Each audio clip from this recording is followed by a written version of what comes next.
Hi, boys and girls. So today what I'm going to do is I'm going to read you one of my favorite storybooks. The name of the storybook is called The Snowy Day by Ezra Jack Keats. And what I really want you to notice when I read this book are the pictures in here, because they're broken down into simple shapes. And I want you to look at the shapes today, and I want you to think, how did they make these pictures, okay? And we're gonna talk about it a little bit later. So I'm gonna go ahead and start with her book, okay? Follow along with me. The Snowy Day by Ezra Jack Keats. And there's our main character there. I love his shape. Look at his clothes. The Snowy Day. Look at him there. One winter morning, Peter woke up and looked out the window. Snow had fallen during the night. It covered everything as far as he could see.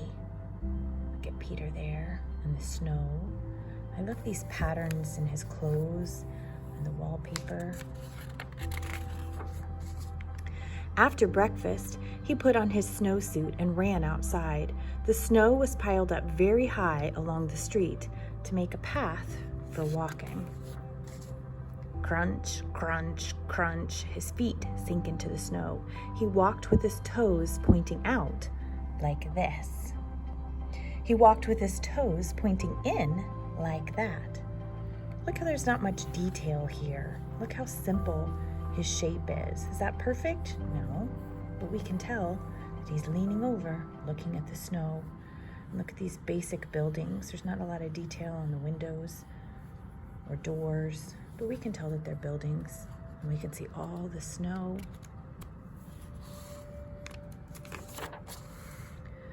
Then he dragged his feet slowly to make tracks, and he found something sticking out of the snow that made a new track. It was a stick that was just right for smacking a snow-covered tree. Down fell the snow, plop, on top of Peter's head. I love that picture. Look how simple it is. It's just his shape and his tracks and the whiteness of the snow. He thought it would be fun to join the big boys in their snowball fight, but he knew he wasn't old enough. Not yet.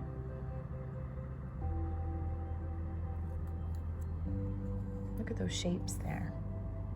We can tell that they're the big boys, can't we? And the snowballs. Such a great picture. So he made a smiling snowman, and he made angels.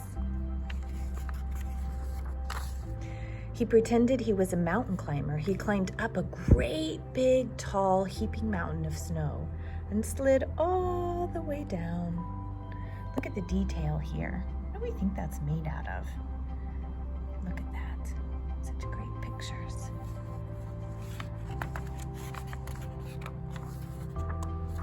And he thought about them. Whoops, I think I skipped a page. Let's go back. Oh, sorry. He picked a handful of snow and another and still another. He packed it round and firm, and then he put the snowball in his pocket for tomorrow. Then he went into his warm house. He told his mother all about his adventures while she took off his wet socks. Look how simple that is. There's just a few colors and a few shapes, but we can tell what it is, can't we? And he thought about them. I love the detail on the floor here, but again, just all basic shapes, even a little sailboat.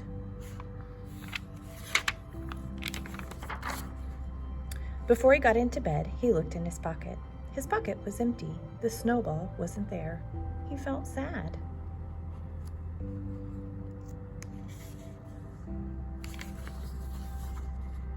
While he slept, he dreamed that the sun had melted all the snow away. But when he woke up, his dream was gone.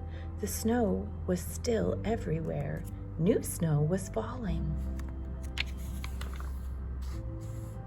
After breakfast, he called to his friends from across the hall, and they went out together into the deep, deep snow.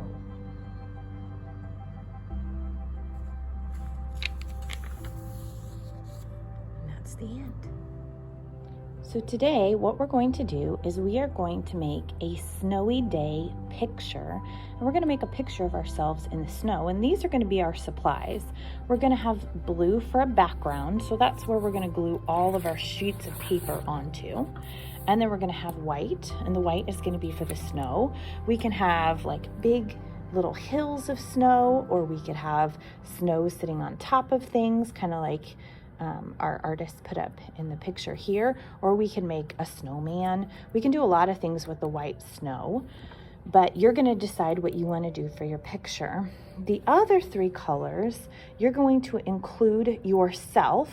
And look at our picture of our main character, Peter. Notice how he's just basically two colors. He's got all one shape for his clothes and his hat and his gloves, and then a different color for his skin color. His little face is peeking out of all of that. So what you're going to do, you're going to do the same thing. You're going to use one of these colors, and you can use it for your clothes, and the other one will be like for a skin color for your face, and there'll be different skin colors that you will have available. The other color is you can add something else in the picture. You could add like a building in the picture. Maybe you want to make like a stop sign. What are some other things that we saw here? Maybe we could make a fence. You can add other aspects to your picture with that other color. So you'll have to think, which color do you want to use for your clothes and which you want to use for something else.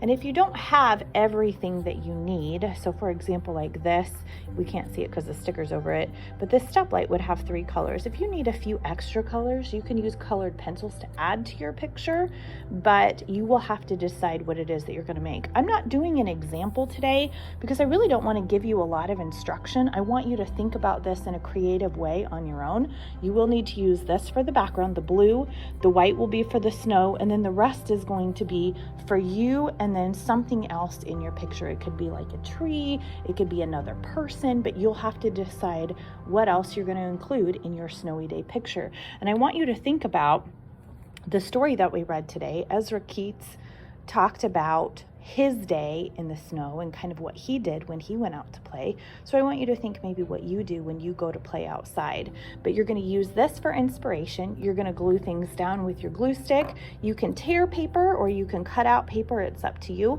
But remember, the shapes are not a huge deal. You don't need to have anything really complicated. They're just kind of basic shapes. So just think about something basic and you're going to glue it down.